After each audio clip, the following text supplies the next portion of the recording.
todas las señales.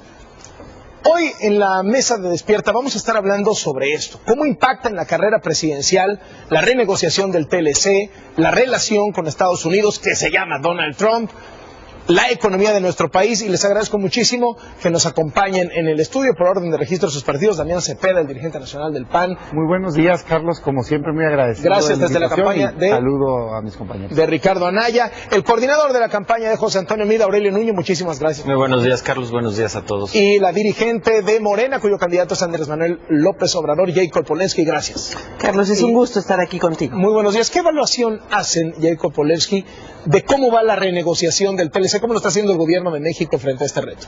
Bueno, se llevan ya 7 rondas. Sin embargo, los temas que son más nodales, importantes para México, no son los temas que se han tratado, como es el caso del tema automotriz, de las reglas de origen. Se ha avanzado con muchos temas, efectivamente, pero los temas importantes no están siendo tocados hasta este momento. Creo que Estados Unidos ha ido poniendo la pauta, también la agenda.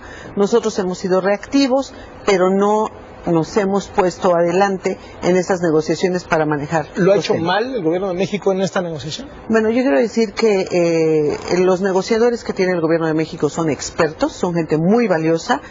Nosotros pensamos mantenerlos, conservarlos, son la gente más preparada y creo que ellos han hecho un muy buen trabajo. Creo que le falta al gobierno de México poner los temas más que a nosotros nos interesan y no estar en función de lo que plantea el gobierno de Estados Unidos y estar en la reacción.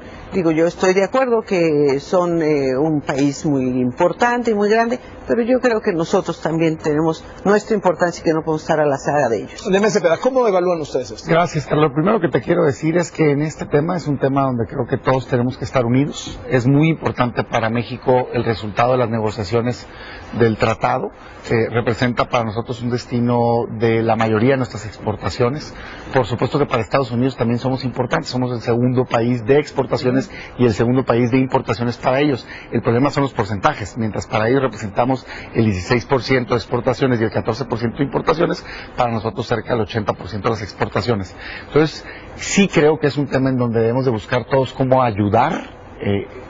Coincido en que técnicamente ha sido sólido México por años en sus negociaciones internacionales, lo está haciendo hoy.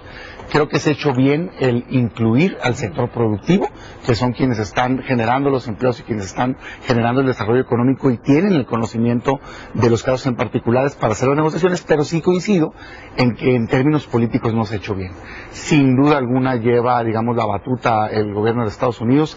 Creo que es muy lamentable la amenaza que nos acaban de hacer, no amenaza, realidad, con el incremento en el tema de aranceles, 25% al acero, 10% al aluminio, y luego este jugueteo de, bueno, a lo mejor ahorita lo pospongo un rato, vamos viendo a ver cómo sale el tratado. Sí, sin duda, en términos políticos creo que hay una debilidad.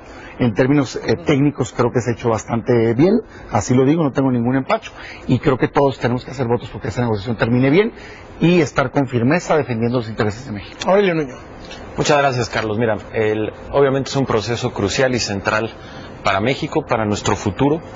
Es un proceso en donde, como aquí se ha reconocido, México tiene uno de los mejores equipos del mundo en materia de negociación comercial.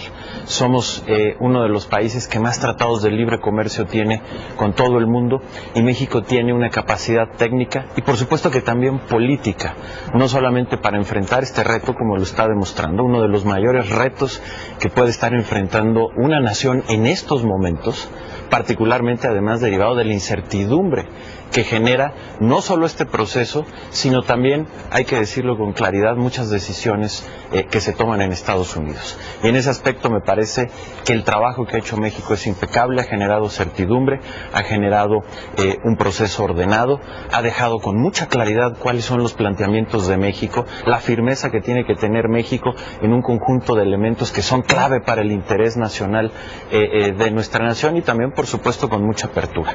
Me parece, y con esto concluyo, Carlos, tú nos preguntas en el contexto de las campañas, que claramente es un momento en donde todo México tiene que ir unido, pero donde particularmente la incertidumbre que se genera por este proceso y por otros, una incertidumbre que hay en todo el mundo, es crucial poder tener un candidato y un próximo presidente que tenga la capacidad de unificar a México. Un candidato que dé certidumbre, que tenga el conocimiento del mundo y del país para enfrentar este reto que ahorita está en una etapa, pero que va a continuar. Y ese es José Antonio Meade Carlos. A ver, rápidamente les pregunto de algo muy sencillo.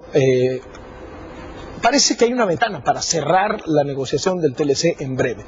Considerando que ambos plantean que México tiene el mejor equipo de negociadores, tiene un muy buen equipo de negociadores, ¿avalarán lo que se termine negociando? O sea, ¿avalarán la renegociación del TLC cuando se cierre, si se cierra en breve?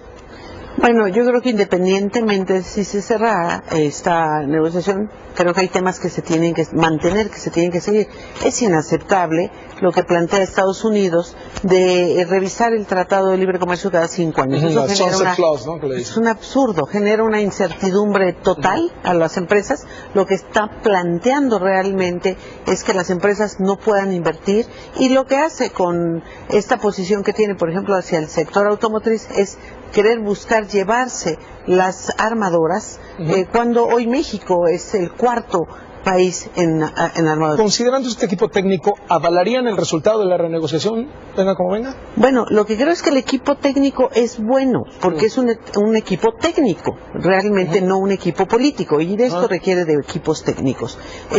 Pero creo que nos estamos quedando atrás con muchos temas y que tenemos que sacarlos, que no podemos quedarnos con eso los 5 años. Te lo digo de manera concreta, las negociaciones que se hacen en materia internacional son negociaciones de Estado y por lo tanto son vinculatorias para quien esté gobernando. Eso es un hecho legal, ¿no? O sea, no es un tema de opinión. O sea, no van a desconocer ustedes la renegociación. No es posible. Claro que no. Para después poder hacer una renegociación o impulsar temas pendientes, tienes que iniciar un nuevo proceso, ¿no? Y eso yo creo que cualquiera lo puede hacer. Yo decirte lo siguiente, mira, en términos técnicos, en efecto, tiene muchos años. Vamos a lo político, Yo en términos políticos sí decirte, no ha sido defendido con dignidad el país. Desde el garrafal error de recibir con tapete rojo, por cierto, a Trump, cuando no era todavía presidente, recibirlo como jefe de Estado, darle un impulso, una bocanada de aire cuando estaba complicada su candidatura en Estados Unidos, que fue un error grave de este gobierno, hasta todavía pues el día de ayer, ¿no? Yo creo que las formas no son las adecuadas. Este tema del yerno siendo tan criticado, no tiene ni las liberaciones de sus credenciales de seguridad en Estados Unidos, y pues pareciera que ahí estamos haciendo la negociación. O sea, una y otra vez la equivocada estrategia de no defender con dignidad. Queda claro que hay que respetar a la otra parte, al otro país, pero aquí en México sí tenemos que mandar el mensaje claro de que hay un respeto a los ciudadanos, de que hay un trabajo honesto, bien hecho por empresarios que nos necesitan. En más de 30 estados somos primero, segundo, tercer digamos país de origen de sus importaciones. O sea, no es como que Estados Unidos tampoco pueda decir mañana, pues cierro la cortina, espérate tantito. Hay una codependencia del tema. Con respeto, con firmeza, con dignidad, podemos cerrar una muy buena negociación. ¿El trato de México a la administración Trump? Bueno, yo efectivamente creo que el respeto es lo que tiene que prevalecer en esto, y que son los fundamentos y los datos y los números los que tienen que plantearse con argumentos claros. Si hay cooperación para el desarrollo, es la mejor manera de evitar que la migración vaya para allá. Es un tema que no se ha hecho, es algo que no se planteó, porque cuando empezamos con el Tratado de Libre Comercio, efectivamente se planteó trato de iguales entre desiguales. En aquel entonces nosotros teníamos tasas de interés hasta del 150%, mientras Estados Unidos tenía del 4%. Entonces tuvimos una competencia absolutamente desleal.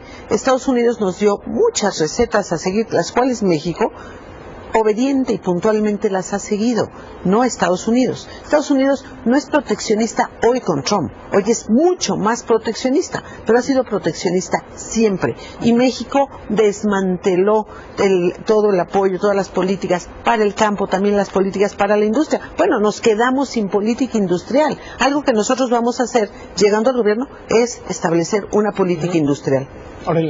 Bueno, mira, en primer lugar, Carlos, me parece que en el gran reto que representa esta administración en Estados Unidos, no solo para México, es uno de los mayores retos que hemos enfrentado todos los países del mundo recientemente.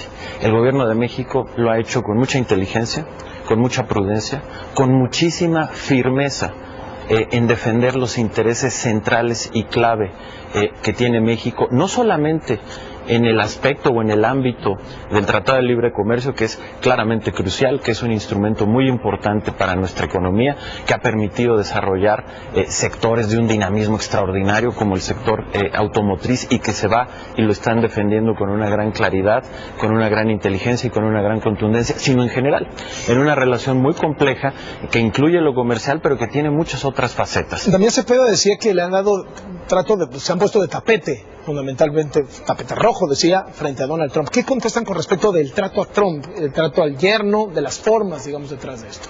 Porque por supuesto no es así, Carlos. El gobierno de México, el presidente Enrique Peña Nieto ha tenido una firmeza clara y contundente. Ha habido varios episodios que se han conocido en donde el presidente, con una gran firmeza, le ha dicho al presidente de Estados Unidos que no al muro, que no a un conjunto de ideas que atentan a los intereses de México, pero al mismo tiempo lo hace con inteligencia. Estados Unidos es una realidad, es nuestro mayor mercado. Ahorita lo decía Damián, el 80% de nuestras exportaciones van a Estados Unidos. Millones de empleos en México dependen de lo que vendemos en Estados Unidos. Una parte central de nuestra economía, lo decíamos hace un momento y ahorita bien lo decía Jade, con la parte más sofisticada de nuestra economía, la automotriz, la aeronáutica, la que tiene que ver con la computación, con el talento que hay en nuestro país, está vinculada a este tratado. México tiene que cuidar sus intereses, lo tiene que hacer con firmeza, pero también con inteligencia. Eso ahorita, y México tiene que ver también al futuro. Y parte de ver al futuro es quién va a encabezar al país en este ambiente y en este contexto. Esta negociación está siendo importante, pero tenemos que ver hacia adelante, y ahí es donde José Antonio Meade, con la experiencia que tiene, que no tiene ninguno de los otros dos candidatos, la visión, el conocimiento de Estados Unidos, del mundo y de México, es crucial para dar la certidumbre que se requiere en este momento. Pues yo diría, ¿de qué sirve esa experiencia si como secretario no presentó ningún resultado para este país precisamente en esta materia? O sea, ¿dónde están los resultados de mí? En términos de relaciones exteriores, no lo veo por ningún lado. No estamos hoy mejor que cuando él entró a esa secretaría. Entonces digo, yo no sé de qué estamos hablando. A ver, temas importantes que pareciera que no están en la agenda. El tema de migración, sin duda alguna no está tomando un papel relevante. Esta visión equivocada que tiene Trump de que como si México le estuviera quitando, digamos, los empleos. ¿Qué ha venido pasando? Que el mundo ha evolucionado, hay mucha automatización, robotización, y ha venido disminuyendo precisamente ese tipo de empleos. Entonces México lo que le genera es beneficio a Estados Unidos. Somos, además de exportadores principales en diversos rubros, ya decía yo que somos el segundo estado de donde vienen sus importaciones, pues sí creo que también hay una derrama muy importante, por ejemplo, en materia de turismo. ¿Dónde está el tema del tráfico de armas, por ejemplo? ¿Dónde está el tema del consumo de droga de parte de ellos? Es decir, entiendo que una cosa es el TLC y otra cosa es la relación bilateral más amplia, pero es precisamente lo que estamos diciendo. Y en términos políticos de estrategia, pues yo no he visto una estrategia coordinada en donde podamos hacer toda una operación política, por ejemplo, con los estados más beneficiados de la relación comercial México-Estados Unidos. O sea, 30 de más de 50 estados, somos 1, 2 o 3, o sea, los primeros 3 lugares de sus importaciones. ¿Dónde está ese trabajo político para hacer una presión desde el interior de Estados Unidos, desde sus fuerzas políticas, para tener un mejor resultado como la negociación? No se ve. Digo, hacemos votos porque salga bien, estamos para ayudar, porque en este tema México le debe ir en materia positiva, pero sí creemos que hay mucho por mejorar. Jacob Polensky, ¿cómo ven el trato frente a Donald Trump? Mira, creo que es un tema bastante complejo, porque Trump está presentado una inestabilidad. Y ¿Lo ha manejado bien el gobierno de México? Yo creo que el gobierno de México necesita manejarlo con mucho mayor firmeza, porque la inestabilidad de Trump no puede abusar. Y creo que algo que ha sido muy delicado en el caso de México es que hoy todos se lo cargan al presidente Peña, y eso hace presentar a un presidente débil del cual Trump quiere abusar. Y yo creo que ahí tiene que haber un cambio, porque nos afecta como país, y como país tenemos que tener una posición distinta. Ahora, sí es realidad que exportamos mucho, pero hay que ver cuánto importamos para exportar lo que exportamos. Como no ha habido una política industrial y no se ha medido, entonces no se ha planteado crear una proveeduría a la industria de exportación o generar más empresas que estén ligadas en una cadena productiva al mercado exportador. Inclusive la industria maquiladora, la cantidad, el insumo que se integra a la proveeduría de la industria maquiladora es ridículo, por una política equívoca fiscal, precisamente, en la cual ni unos secretarios ni otros han hecho nada por hacer el cambio. Y nada más para decir, el tema de la última aprobación del tratado le toca al Senado. Y eso hay que tenerlo muy claro, no a otra instancia, solamente es el Senado. Bueno, mira, Carlos, me parece que claramente en este gobierno la política que se ha seguido ha contribuido a que las oportunidades que da el Tratado de Libre Comercio se multipliquen.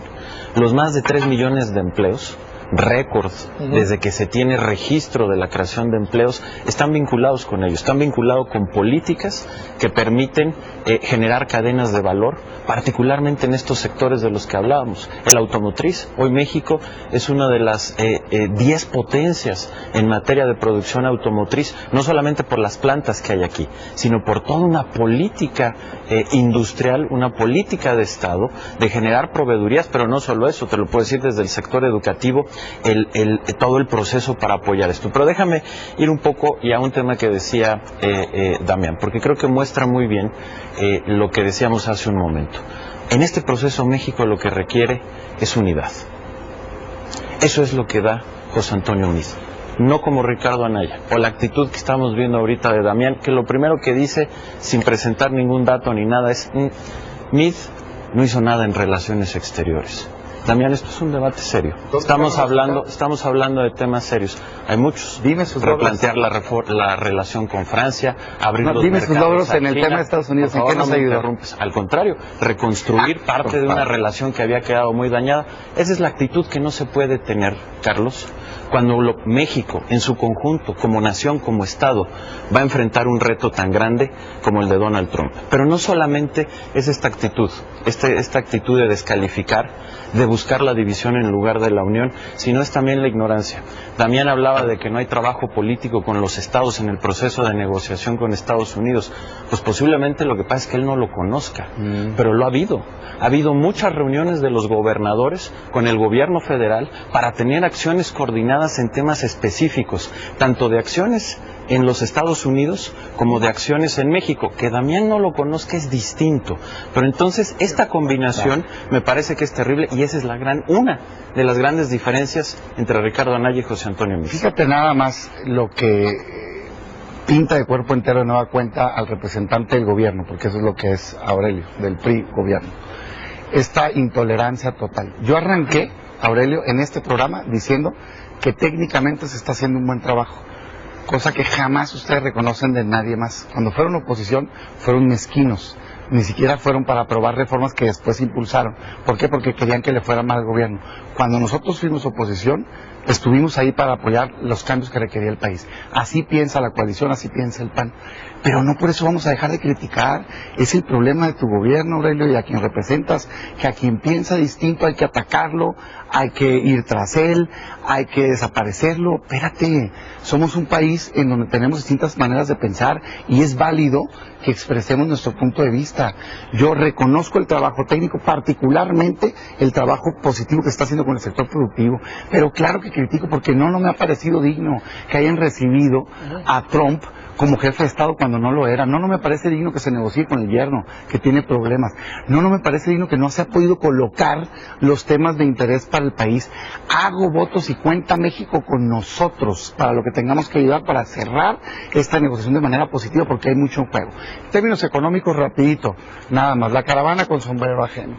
No hay 3 millones de empleos nuevos. Se formalizaron los empleos, es distinto. Es una disposición administrativa para pasar a la formalidad a los que estaban en el sector informal. Yo era legislador cuando se hizo, qué bueno, pero tampoco hay que decir cosas que no son. Y segundo, el salario. Casi la mitad de esos empleos ganan menos de 160 pesos al día. Creo que tenemos mucho espacio de mejora ahí. Bueno, es importante decir, y lo decía Guillermo Ortiz cuando estaba al frente del Banco de México, que por cada punto de crecimiento del PIB se generan 200,000 empleos formales. El nivel de crecimiento en México ha sido de un promedio del 2%, ya hace muchos años, voy a decir, el caso de la época en la que estuvo el PAN, bueno, era patético. Entonces, si generas un crecimiento máximo del 2%, puedes generar aproximadamente 400,000 empleos formales.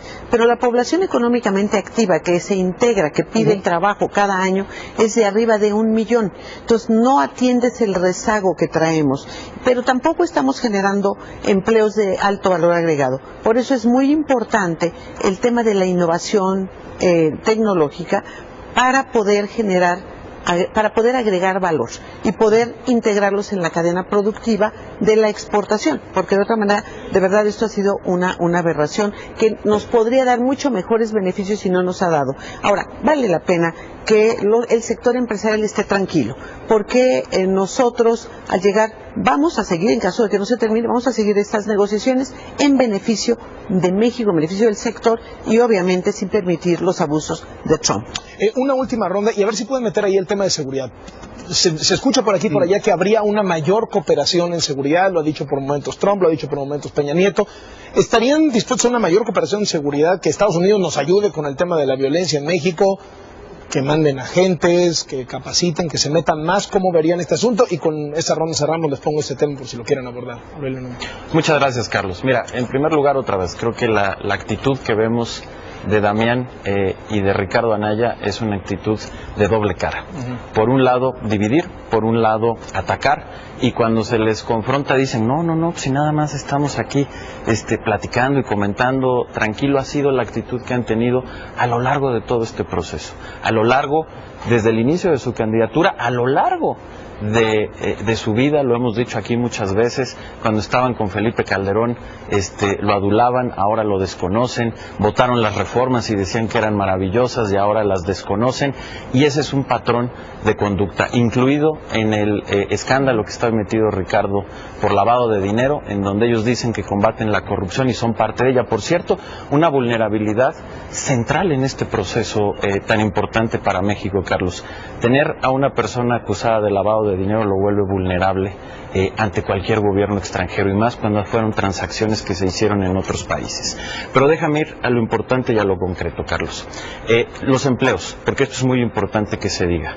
Estamos prácticamente, ahorita lo que decía Jade Cole, prácticamente por primera vez desde que se tiene registro, prácticamente generando 1 millón de empleos al año que se necesita. Y sí, Damián, son empleos nuevos, empleos formales, totalmente nuevos, que están registrados en el IMSS. Una vez más muestras tu ignorancia, son empleos que tienen un salario mucho mayor del que tú estás señalando, y que son en beneficio del país, en beneficio de México. Y finalmente, Carlos, me parece que la relación de Estados Unidos efectivamente va más allá de lo comercial, y el tema de seguridad para nosotros es fundamental. Hay un tema clave, Carlos, y que se tiene que poner en la agenda, y que es algo en lo que ha estado insistiendo con toda contundencia José Antonio Meade: las armas. Parte central de la propuesta de José Antonio Meade para cambiar la estrategia y tener una estrategia mucho más efectiva y funcional en el combate a la inseguridad es quitarle las armas a los delincuentes. Y las armas vienen de Estados Unidos. Hay una correlación, Carlos, entre el incremento de la producción y la venta de armas en Estados Unidos y el incremento de la violencia en México. Y ese es un tema que José Antonio Meade ha puesto sobre la agenda, y que a futuro, con la claridad que tiene, con la firmeza y con el conocimiento que tiene del mundo y de Estados Unidos, será un tema central que ayudará a reducir la violencia en nuestro país. Bueno, el PRI de siempre diciendo mentiras. Falso. Ricardo Anaya es un hombre honesto, íntegro, que hoy por hoy es el único candidato que está presentando de manera frontal el fin del pacto de impunidad en México. ¿Qué es esto? Pues hay un pacto de impunidad, a los amigos no les pasa nada, y lo que estamos diciendo es, a ver, se acabó. Aquí va a haber justicia de verdad, una Fiscalía General autónoma, independiente, apartidista, y una Comisión de la Verdad, hoy que estamos hablando de asuntos internacionales, en donde tengamos asistencia internacional, en donde se investiguen los delitos de corrupción. Entonces, primero. Segundo, quien tiene problemas de corrupción es Meade. O sea, 6,000 millones de pesos de desvíos señalados por la Auditoría Superior de la Federación, donde tiene intervención directa. Ayer, un escándalo más. Las 1,000 empresas que concentran el 30% de, digamos, los contratos a nivel federal, resulta ser que el 70% adjudicaciones directas. Ahí te va, mi compadre. Ahí te va, amigo, en lugar de licitaciones públicas. 3, visión económica. Nosotros creemos, y aquí creo que sirve para diferenciar de Andrés Manuel, en que el gobierno es un facilitador. El gobierno no genera empleos. O sea, esta idea de generamos tantos, como cuando abriste las empresas generas tú. No, señor. Quien genera empleos es el empresario. Nosotros lo que tienes que hacer como gobierno es generar las condiciones económicas de certeza, de competitividad, para que se puedan abrir empresas y esas empresas generen esos empleos. Tiene que ver con la visión fiscal. Nosotros estamos en contra de la visión fiscal que ha tenido este gobierno, que es apretar al ciudadano. Nosotros creemos que el que se tiene que apretar es el gobierno, generar condiciones de competitividad para que los empresarios, las empresas puedan tener mayor desarrollo y por lo tanto los ciudadanos mayor empleo y disminuir la pobreza en este país. Esa es la visión de Ricardo Anaya, esa es la visión del Frente y así es como vamos a cambiar este país. Bueno, primero decir que la propuesta y la crítica la hizo Morena desde la época inclusive de la elección en el Estado de México, donde criticamos que hablaban de generar 1 millón de empleos, 1.200.000 empleos, y desde entonces nosotros dijimos, no, lo que el gobierno genera son las condiciones para invertir. Me da gusto que aprenda rápido y que hoy sí estén copiando bien lo que hacen y decimos otros, los compañeros del PAN. Ahora, en el tema de seguridad, sí, Andrés tiene mucha experiencia en ello. Yo fui presidenta nacional de Canacintra y Andrés creó las condiciones para la inversión. Y es el único que lo ha creado. Ahora, en el tema, no, nos fue extraordinariamente bien y nos fue muy mal con los gobiernos del PAN. Y una muestra de ello es que, por ejemplo, yo fui senadora, yo fui quien denunció el tema de Rápido y Furioso y pedí en un punto de acuerdo que nos explicaran cuántas armas entraron, de qué calibres, por qué fronteras, con el respaldo o con el desconocimiento de quién, cosa que ponía muy mal a Calderón en una manera o la otra y al gobierno del PAN. Entonces, creemos en el tema de la seguridad que es muy importante que Estados Unidos haga su propia tarea. No nos puede adjudicar a nosotros el tema del narco cuando no hacen nada para resolver el consumo. Allá no dicen nada, parece que cuando aquí encuentran túneles, nada más tuvieran entrada y no tuvieran salida, ¿no? Y el producto a dónde va. Entonces creo que tiene que haber control en el tema de las armas. Desgraciadamente el Club del Rifle financia las campañas y eso cambia. Nosotros queremos mantener nuestra soberanía, mutuo respeto, nos sirve mucho si nos mandan información, pero nosotros podemos hacer la tarea. Un tema muy importante para cerrar es que la lucha contra la corrupción de estos gobiernos que hemos vivido va a ser un impulso importante para la economía nacional. Si a México le deja de costar el 9% del PIB la corrupción, las cosas van a cambiar. Yo nada más te puedo decir que lo que cuesta todo el gasto en política social en México es del 7%. De acuerdo al Banco Mundial, el costo de la corrupción es del 9%. Más de lo que se gasta en educación, en salud, en toda la política social, es lo que nos la corrupción. Y en esa corrupción sí están incluidos todos los partidos que llevan beneficio de ello. Y entre lo que yo no quiero acusar a Anaya, mi pregunta es, ¿por qué no lo aclara? Para que aclare. No, con fundamento no lo ha aclarado. ¿Por qué no aclarar la amnistía anticipada que le estás ofreciendo al gobierno federal? Yo ya te dije el otro día que el problema de tu ignorancia es que no sabes ni lo que quiere decir amnistía. Sí, te comenté que las amnistías se aprueban, ojalá aprendas, se aprueban en el Congreso. Oye, pregúntale a tu candidato que le han preguntado directamente si va a procesar delitos de corrupción. Ya ha contestado que no. A ustedes les convendrían porque así tu corrupción que pasa. Y es muy malo los que más necesitarían el pacto de impunidad son ustedes, por corruptos. Y casualmente somos los únicos no son los más que estamos planteando Fiscalía General Autónoma de doble y justicia verdadera para México. A Dios amando con el mazo dando. No, ustedes son de doble moral. Esa es una realidad absoluta. Nosotros no estamos en ese plan. Y nada más decir, el FOAPROA fue un tipo de amnistía, una amnistía a los bancos que aprobaron los panistas junto con los priistas. De ahí fueron siempre juntos. Hay que, como dice Andrés Manuel, preguntar en dónde se rompió el hilo. ¿Por qué si promovía también ¿Por qué si promovía muy bien? Bueno, pues si los apoyaron ustedes, ¿de qué hablan? ¿Por qué si estaban y festinaban todo lo que hacía el presidente Peña? Hoy están en contra. Es como que eso sí habla de ser bipolar. La muestra, Carlos. La división, el pleito, frente a una visión de Estado y la unidad. Y sí, ojalá Ricardo Anaya pueda aclarar cómo vivía como marqués. Ricardo ya lo ha aclarado, es hombre honesto. Y ojalá ya aclaren los desvíos de la Auditoría Superior de la Federación. Lo queremos ver. Les agradezco mucho. Gracias. Nos vemos pronto. Seguro que sí. Muchas gracias a los tres.